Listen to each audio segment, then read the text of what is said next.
कारण आता लोकांची जी भावना आहे की राजे किंवा त्यांचे कार्यकर्ते फक्त आमच्यापर्यंत पोहोचले पाहिजे, बरोबर, त्यांच्यापर्यंत जायला पाहिजे. व्हॉट्सअपवर विरोधी गटाचे लोक चांगलं काय बोलतात त्याचे स्क्रीनशॉट मला पाठवून मदत पडत नाही.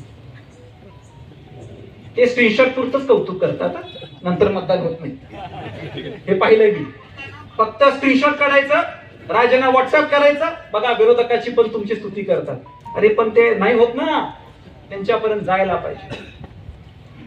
कुठल्या पण पक्षातले असो, कुठल्या पण पार्टीचे असो, कुठल्या पण विचाराचे असो, त्यांच्याकडे जाऊन एकच म्हणायचं की राजेंना मतदान का द्यायचं. आणि चिन्हाचा विषय पार्ट 2 मध्ये ठरवू आपण, पण राजेंना मतदान का द्यायचं, कागलला परिवर्तन का घडवायचं. कारण मी आता 2 शब्द सांगतो तुम्हाला, कारण कागलमध्ये आपल्याला पुन्हा स्वराज निर्माण करायचं, पुन्हा स्वराज्य.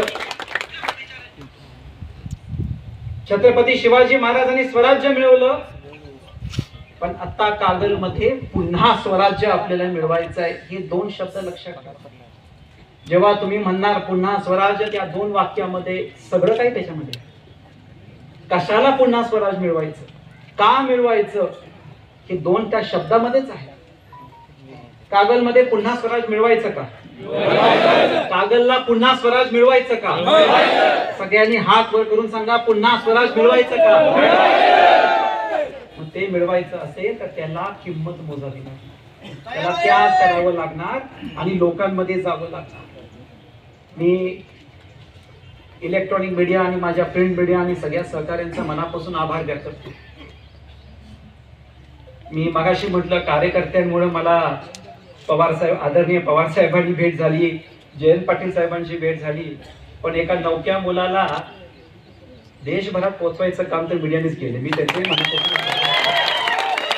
केले आणि काही न बोलता केलं.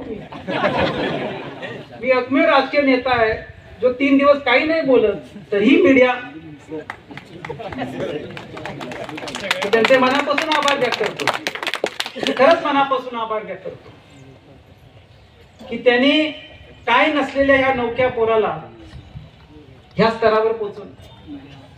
आणि त्यासाठी मी आपल्या सगळ्यांना म्हणतो की आता ही वेळ आलेली आहे की आपण सगळ्यांनी निर्धार केला पाहिजे. आणि त्यासाठी मी एवढंच सांगतो की कागलच्या पुन्हा स्वराज्यासाठी शेवटी एवढंच सांगतो, जे काय पावलं घ्यायला पाहिजे, जे काय निर्णय घ्यायला पाहिजे आणि जे काय पर्याय घेतले पाहिजे, हे सगळे पर्याय निर्णय समरजी घाटगे घ्यायला तयार आहे. आता 2-3 दिवसामधून काहीतरी सोशल मीडियामध्ये सुरू होईल. त्यांनी पण असंच केलं, त्यांनी पण तसंच केलं. मी माझ्या नेत्याला भेटून बोलून आलो. मी माझ्या नेत्याला देवेंद्र फडणवीस साहेबांना बोललो की साहेब मला असं करावं लागणार, हे धाडस आहे माझ्यामध्ये. मी बोलून आलो, मला पुढे काही टीका टिप्पणी करायची नाही. मी बोलून आलो. मी गडकरीजींना भेटलो, ज्योतिरादित्य सिंधियांना भेटलो, चंद्रकांत दादांना भेटलो, बावनकुळे साहेबांशी बोललो फोनवर. सगळ्या ज्या लोकांनी मला मदत केली, ज्या लोकांनी मला भाजपमध्ये आणण्यासाठी, त्यांना सगळ्यांना भेटलो मी आणि बोललो की मला हे निर्णय, आणि मी आठवण करून देतो तुम्हाला सगळ्यांना, संजय दादांच्या पाठिंब्याचा कार्यक्रम आपण शाळेत घेतला होता, तेव्हा माझं शेवटचं वाक्य आठवा, फेसबुक मधून काढून परत चालवा. 7 जूनला मतदान होतं, आठवतंय?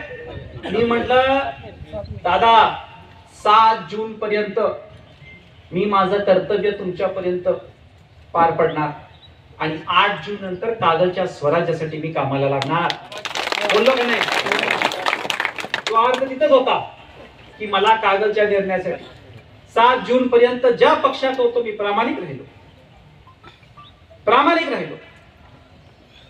आणि आता कागलच्या साठी आपल्याला हा निर्णय घ्यावा लागणार. तुम्ही सगळ्यांनी जे मला उपदेश दिला, काही लोकांना असं वाटतं आता कशाला, थोडा वेळ थांबूया, जाऊ दे 15 दिवस.